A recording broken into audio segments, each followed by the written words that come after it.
Okay, so maybe we'll speak a little bit about that point of how to check fruits, because I don't know what opportunity we'll have before Seder Tu B'Shvat, and it is part of your Redea, right? It is part of your Redea. We have all of the halachot of worms coming soon, but instead of just reading the Shulchan Aruch, I want to make it very practical. So you're asking about the figs. So the figs is like to start with the hard one first, and then the rest looks very easy. Okay, and so okay, let's say like this. The problem is that the seeds inside of the figs looks like worms, right? That's the problem. Now, when you have something that is fresh, it's much easier to see the worms, okay?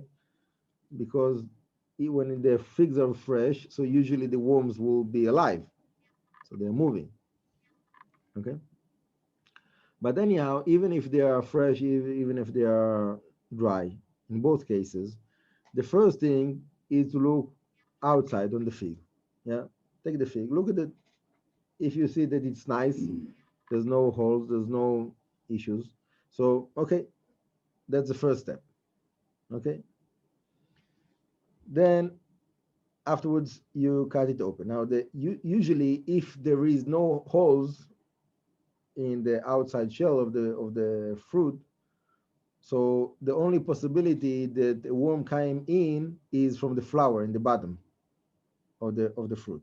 Yeah, in the bottom of the fig, you have like a little flower. Okay. That is like inside. Yeah, it goes inside. Like it doesn't like bloom outside. It's like, yeah, it's like not exactly a flower, but something. Anyhow, so that point in the end of the fruit, in the bottom of the fruit, that's a place that worm could go in. So Ravaya Shlita, he says to cut that out, even if you don't see anything, to cut that out, the whole thing.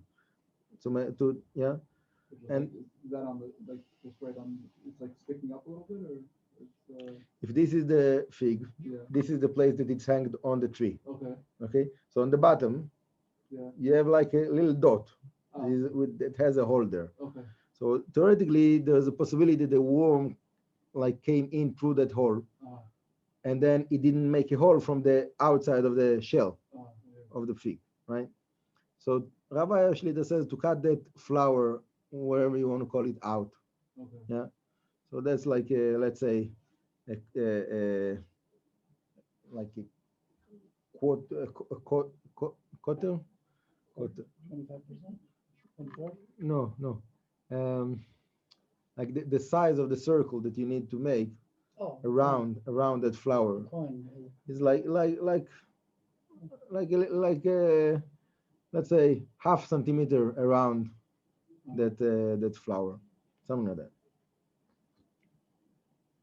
And then you cut it open, like you open the fig, and you flip it like inside out. Yeah. Okay. Then you put it in a bowl of water. Okay, for a couple of minutes. Okay. After it was resting in the water for a couple of minutes, water that are like not warm, not cold, like room temperature. Then after it was there, you take it out and you look. If it looks clean, you look on the water. If the water is clean, basically you can eat it. That's it. Finished. The water has to be warm or no? No, it could be regular room temperature. For how long? 2-3 minutes. What? And by that time it should come out already. Like if something. If there is worms there, so probably they will fall into the water. So you look after it was there for 3 minutes. You look on the fig. You look on the water. If everything is clean, so basically the fruit it's clean and you can eat it. Yeah. So you look at yeah. So you look at the fig and the water and when. Somebody I was told also that figs, in order for them to reproduce, a worm has to go in there or something and pollinate it or something and it reproduces that way. Do you hear something like that? I heard something like that, but don't worry about it. That's Okay. not something you have to worry about. Okay. Anyhow, that's about the figs. Is there other points that you feel that needs a clarification? Yes. Okay. I just want to review it again. So there's the flower part that you have to cut open, right? You cut off, right? You cut that little piece off. Yeah. And because maybe something could be under there, right? Mm-hmm. Under that part. And then you cut it open and then flip it over and on the inside out, and then put it in water for like 2-3 minutes, and then you check the water and the fig, and you don't. Everything is clean, so you eat it. On the dates, you don't drop dates, in other words. The dates you don't have to soak in water. You can. It will help, but you don't have to. Dates you just have to open them and look through a source of light to see, because the dates are usually when you open them, so you can see through. Yeah, when you look, you hold it like against light, you can see through. So if there is a worm, you'll see it. If you open it, you take the pit out, you look. If it's clean, you can eat. Yeah. That's what other fruits are like problematic that people have to. Raisins have some raisins. It depends. It's hard to check them, but there is raisins that are like have a chazakah status, that are clean. So then you can trust the chazakah. It's good to look anyhow. But there is certain brands of like very high quality raisins that have chazakah of clean. If you don't have those raisins that have the chazakah of clean, so you better also like put it in water for like 2-3 minutes, like like mix it inside of the water, and then take the raisins out of the water and look in the water. If there is if you see any bug in the water, so you don't want to eat those raisins, because probably there's more bugs that you didn't see. Now are these bugs? Could they be like bugs that are not alive? They're just like. Yeah. When you're talking about dry fruits, so many times the bugs will be dead. Yeah. Usually the bugs are coming to fresh fruits, and many times when people are drying the fruits, so they drying the bugs with them. So it will be, but it is still forbidden, right? If you know that for example, raisins, if you know that it was closed in a bag for 12 months, so if there was a bug there, it was like 12 months ago, so then there is a leniency about it to say that it gets like soil, like ash, like nothing after 12 months. But the problem is that if for example a worm was eating inside, and then it can be preserved by the sugar of the raisins. So then if it gets like preserved like that because of the sugar, so it doesn't get dissolved. Yeah.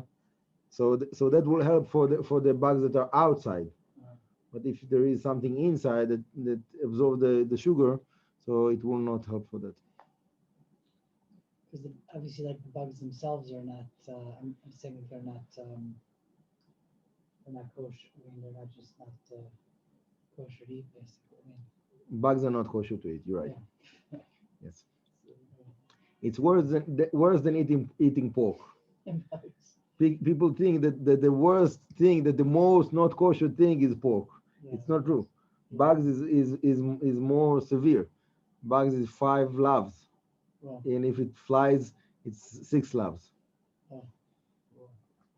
Pork is 1. There's a big difference. Anyhow, any other fruits that you want to ask about? For example, let's say Hashem, we have these packaged lettuces and everything that we buy, but let's say somebody buys lettuce that's not grown specially. What's the general way of checking that? Letters, you have to separate the leaves, put it in water with a little bit of soap, or there is like specific detergents that are for that, to clean vegetables. But it can be like a dishwashing detergent, but it's better to use something that is specific for that. And after a few minutes that it was in that water, obviously you want to wash it off, and then to look every leaf, to look against light to see that it's clean. If it's clean, good. If it's not clean, so but sometimes in letters, it's if you see something on one leaf, it doesn't mean that you have to throw everything out. So even that leaf, you can just take that piece of letter out, tear it out, and the rest of the leaf you can eat. Just that point, wherever you have suspicion, whatever, that part don't eat, but the rest you can eat. And the same would apply to like spinach and cabbage. In other words, they're all basically the same. Basically yes, basically yes, but there is differences between them. Yeah. I don't want to go into the details of each one of them was the special qualities, but cabbage is easier to check than lettuce. Cabbage usually they don't go into the leaf. Lettuce, because it is more like soft, so they going into the leaf. Cabbage usually they will be on the surface of the leaf, so it's easier.